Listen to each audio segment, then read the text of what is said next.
Thank you to Skillshare for sponsoring today's video.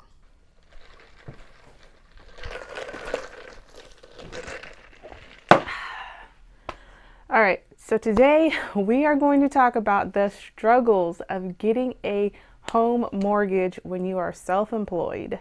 So a big goal of mine in 2021 was to learn more about finances. I really wanted to learn more about investing, cryptocurrency, and just how I can set up the future generations to have a little bit more money and just kind of make it easier for everybody else in the long run, hopefully. But anyways, that was one of my goals. And I have been slowly getting there. I've been learning more about cryptocurrency, investing in cryptocurrency. And the next thing I wanted to do was own a property, which we currently actually do own a property, but this is kind of an example of a generational wealth kind of thing.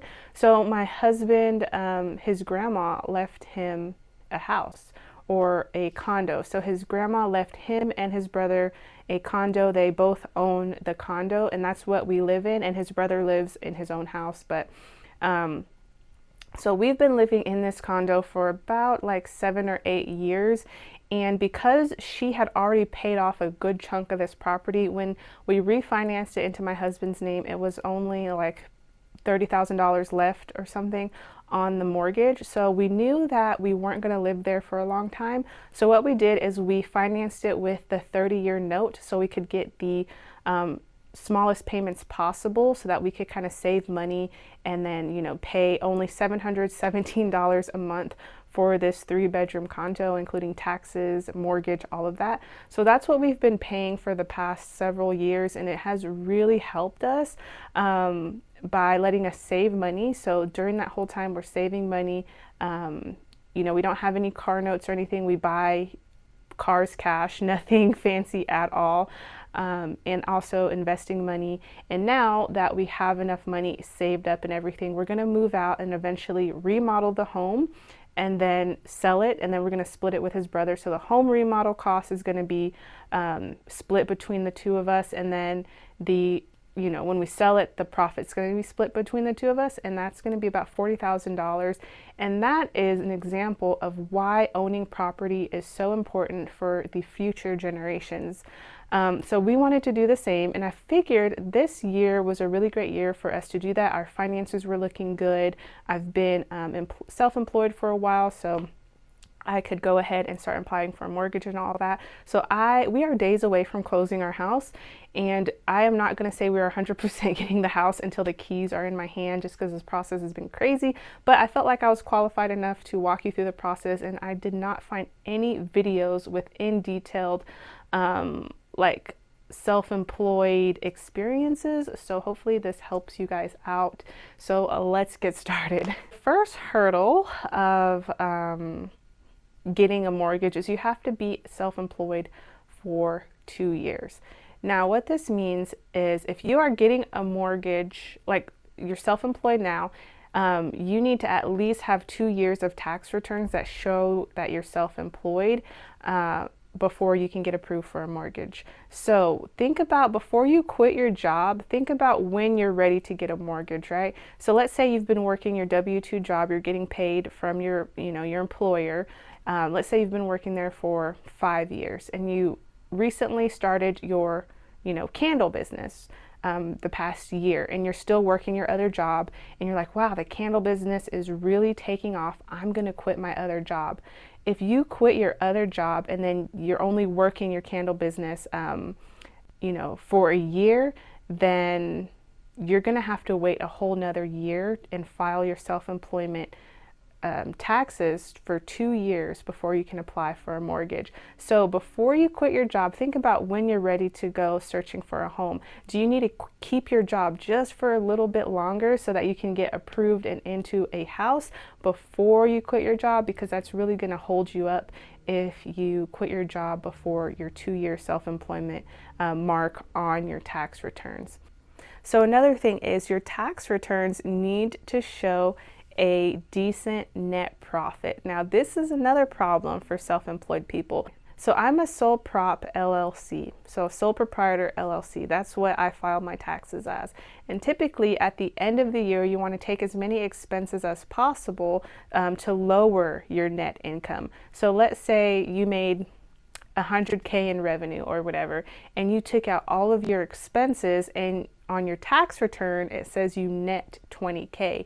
Now, even though you net 20K, that doesn't mean necessarily all you had, to your name is $20,000. So for instance, whenever I go to an Airbnb and do work there, that I can take that as an expense. Whenever I, buy a new computer, that's an expense.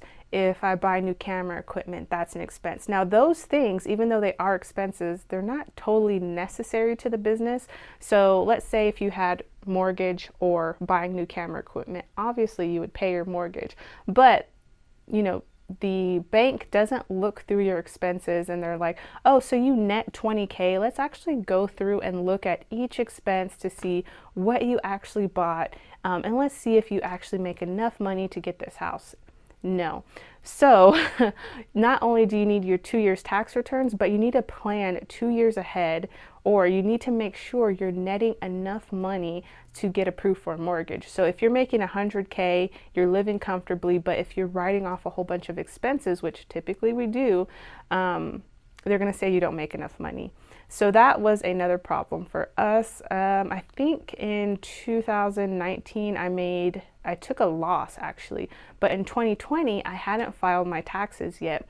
So I knew that I needed to net more money. So I had to do my taxes differently this time. So I had to actually pay more in taxes than I would have liked to, just so that on paper I could prove that I make enough money.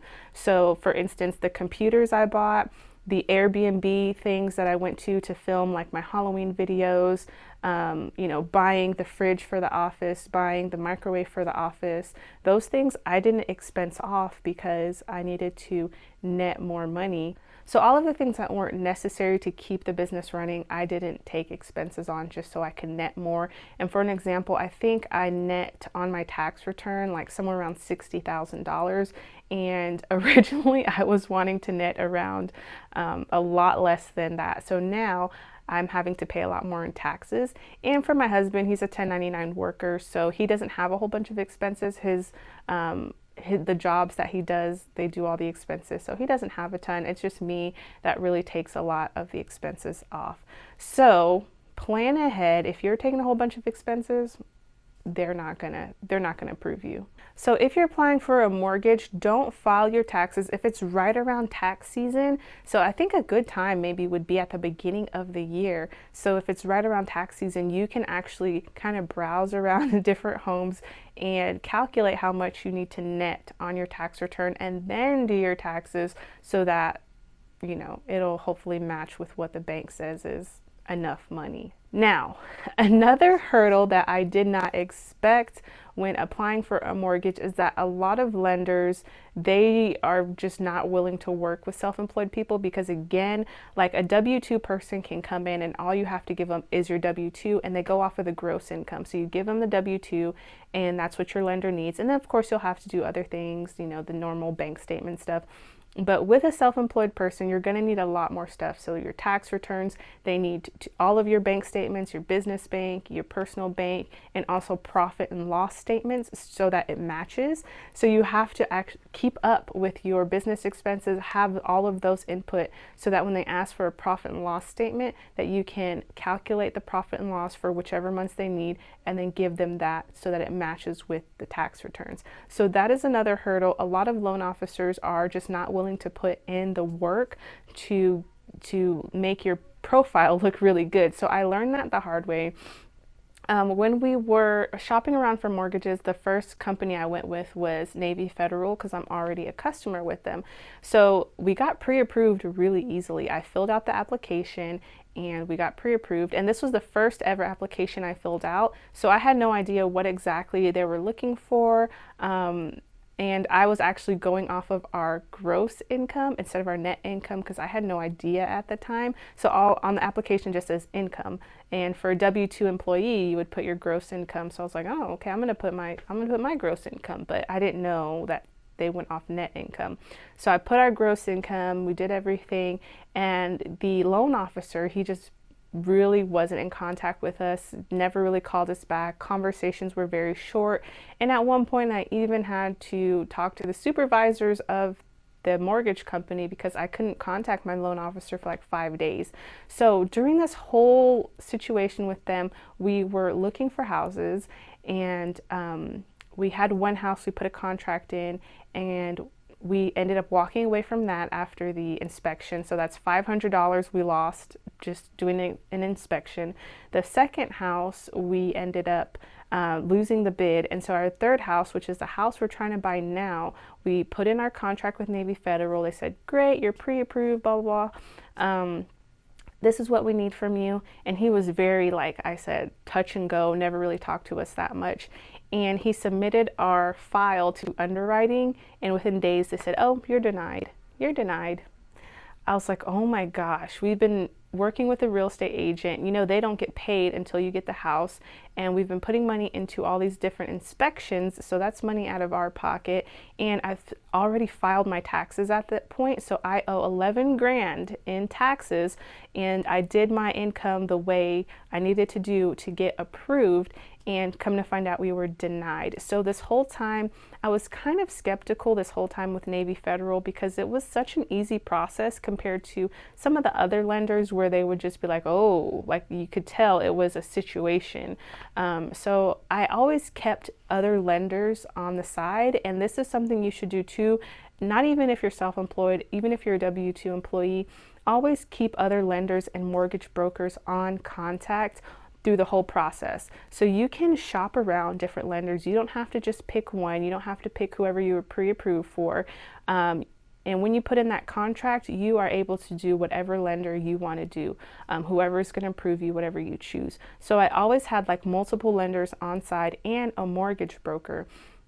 So this whole time we got denied. As soon as we got denied, within 20 minutes, I was on the phone with that mortgage broker, and he said, well, looking at your file, you have the house already, so that is adding to your debt to income. So our loan officer with Navy Federal never mentioned anything. He said our debt to income looked great, and then he never, worked with us or really got to understand our financial situation. So that's why it's really important to work with a loan officer who's going to get the whole rundown of your financial situation. So working with the mortgage broker, he was like, you need to rent out your house. You need to rent out your house so that it's going to take it off of your debt to income. And so none of the other lenders I talked to ever recommended this. Like, it was never a thing. And so the mortgage broker said that, and I was like, okay, cool. So he started looking for us different loans, and that's exactly what a mortgage broker does. Now, they are going to get a cut too, so you do have to pay the mortgage broker now if they do find you a loan. So their job is to shop around for loans with you, and it's more incentive for a mortgage broker because they don't get paid until you close on the house. With certain loan officers, I guess it varies by company, but some loan officers are on salary, so it doesn't really matter if you close on the house or not. That's why I said if they're not willing to put in the work, they're still going to get paid either way. So that's just how it is. But the mortgage broker, he started looking around, and he had implanted this idea in my head that I need to rent out my current house to make this work. Now that we're denied from Navy Federal, we're in contract at this point for the house, the current house that we're trying to look at, and we need to prove to the seller that we have, money, that a lender is willing to do this for us. So at this point, we've already been looking at houses for a month, and I owe 11 grand in taxes because of the way I did my taxes. I had to prove I made more income, so I had to file more income on my taxes. And I just don't want to lose out on the opportunity to get a house and then have to do the whole tax thing again next year. So a lot of lenders weren't even calling me back, and I finally found a lender, which was American Financing, and they did a wonderful job of the very first phone call I was on with the loan officer for an hour. that's when I knew that Navy Federal kind of wasn't the place that I should have been, because I was literally on the phone with my loan officer for about 30 minutes the whole time, like collectively 30 minutes. But with American Financing, I was on for an hour. He got our full breakdown. He was giving me numbers. And I remember what the mortgage broker said about renting our house. So I told him we are going to rent our house. And he was like, oh, that's great. So that means that we can do da da da da da da. So that really helped with that situation when we told them, like, hey, we're renting the house and this is what we're going to do. Okay, so we're back on board and we got the pre-approval letter, but the mortgage broker ended up ghosting us for a couple days, and it wasn't a big deal, but we were in a time crunch, and he promised that he was going to write me the rental lease. And I didn't have the rental lease, and I needed it to get approved for a loan, right? So I had to break off with the mortgage broker because I was in such a time crunch that I needed to go with American Financing, and they were like, hey, do you have these documents? And I couldn't get a hold of the mortgage broker. So what I did was I had to do this on my own. So another thing you have to know is that do not rely on other people throughout this process.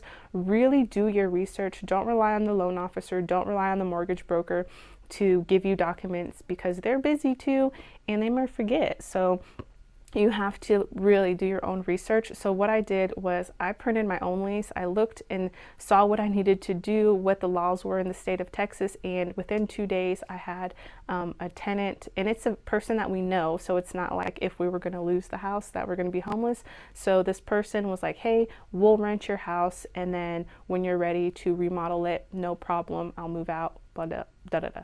So we had the deposit and we had the rental agreement within 2 days. So now we're working with American Financing, and the difference has been night and day. So really have all of these documents together, your profit loss statement, your financials, and everything. And if your head hurts at the story right now, if you are just needing to take a break, just I know it's a lot, but we are going to break to our sponsor Skillshare, because I think they have a lot of classes that can help you kind of get in the groove of your financials before you start looking for a house.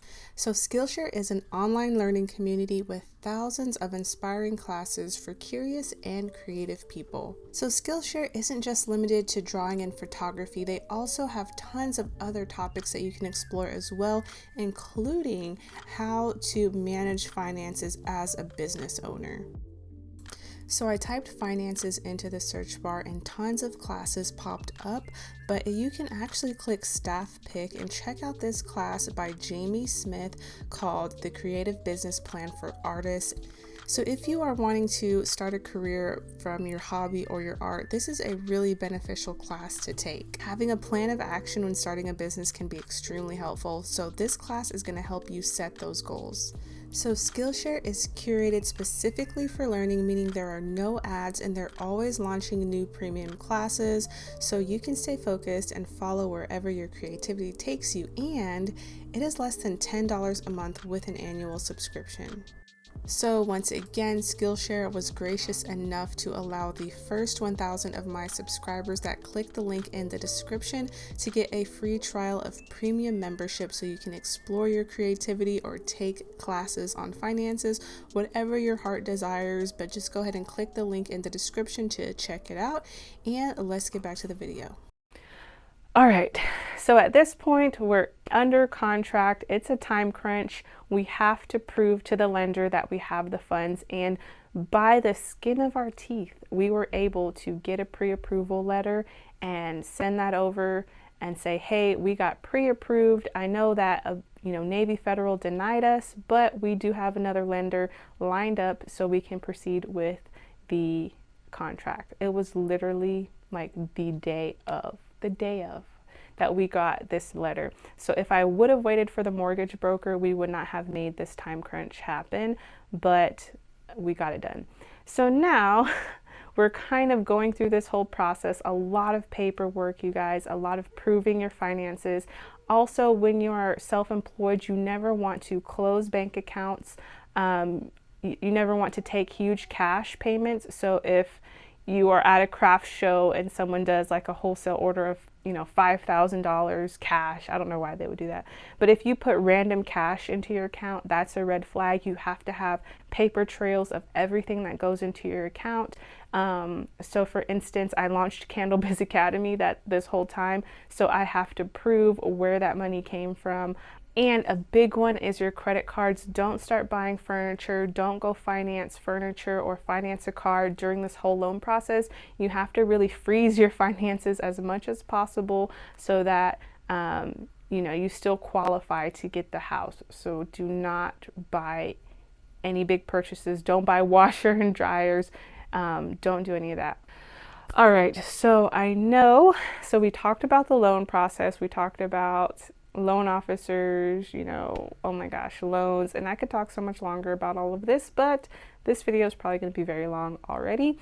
So now, fast forward, it's just, a couple days ago, we finally got the appraisal back, and the appraisal took about 3 weeks to come back. We actually had to extend the contract because of the appraisal. It was taking so long. So we finally got it back, and it appraised for less than what the contract was for. So another hurdle, because when your house appraises for less, the bank is only going to loan you the appraised value. So we put in the contract for $278,000 is what we were, what we're going to buy the house for. But since the house only appraised for $267,000, then we still have to fill that gap. So either the seller comes down, or we come up, or we meet in the middle. But the seller, he was like, I want my $11,000. He was not willing to come down. So either his $11,000 or he terminates the contract. So I'm just like, you guys, we have come so far. I have put in so much work, so much paperwork, so much thinking about ways I can, do this and that and to get it done. And I am not going to let this little situation, after all of that, terminate this contract, because I've already, I have to pay a whole bunch of taxes this year because of the way I did my taxes. And I'm like, oh, no. So this is why it's really good to have, a really good financial system set up and have your finances together and have a big, cushion in your account for situations like this. So what we ended up doing, we agreed to it because right now it's a seller's market, and the seller knew that, it's a seller's market. So he knew that if we didn't do it, somebody else would. So he was going to get his money either way. And for us to find another house was going to be nearly impossible. And then, with all of these credit runs on your report, it's going to really hurt you if you stop now and then you say, okay, 6 months from now, I'm going to look for a house. The lender is going to see all those credit runs. So it's going to be like, oh, we're not going to approve you because you have too many checks on your credit. So I was like, you know what? If we don't do this now, we're going to have to wait another year or more to look for a house again. So we ended up agreeing to the $11,000. So now we have to pay $11,000 on top of our deposit and closing costs. So the total cash to close is going to be $28,000 or $29,000 to get us into the house. Plus you still need your other finances or your money to, buy furniture, get utilities, all that stuff you need for your house. So that's our current situation, and hopefully we close in the next few days. But with this house, it's just going to be going up in value, and it's a really great asset to have. And while we're in this house, we can work on remodeling the other house and get that sold so that we can, recoup our money and do something else with that, which I'm thinking about doing, like short-term rentals, Airbnbs or something. Anyways, I know this video is getting very long, but that is my self-employment situation. If you are a W-2 worker, it is not this hard. Typically, it is not this hard to get into a house, but with self-employed, you really have to prove to them that you are generating enough income for yourself that you're going to be able to pay off a 30-year mortgage. So that is really the hurdle, especially with COVID, especially after the 2008 housing crash. So it just makes it really, really hard for self-employed people. There's also something called bank statement loans, but you do have to put a lot more money down. And it is a higher interest rate as well. So that is another option for self-employment people, but I knew that we weren't going to be able to afford that. So I really wanted to do a conventional loan if I could. So hopefully that helped. If you have any questions, I know this is just a lot of information. So if you have any questions, leave them down below, but hopefully that helps you guys. And I really want to see other people start to buy properties and stuff, because it really is a way to build your, portfolio, to have properties and set up your family for success in the future. So anyways, you guys, thank you Skillshare for sponsoring this video. If you guys want your free premium membership of Skillshare, don't forget to check the description down below. But anyways, thank you guys for listening, and bye y'all.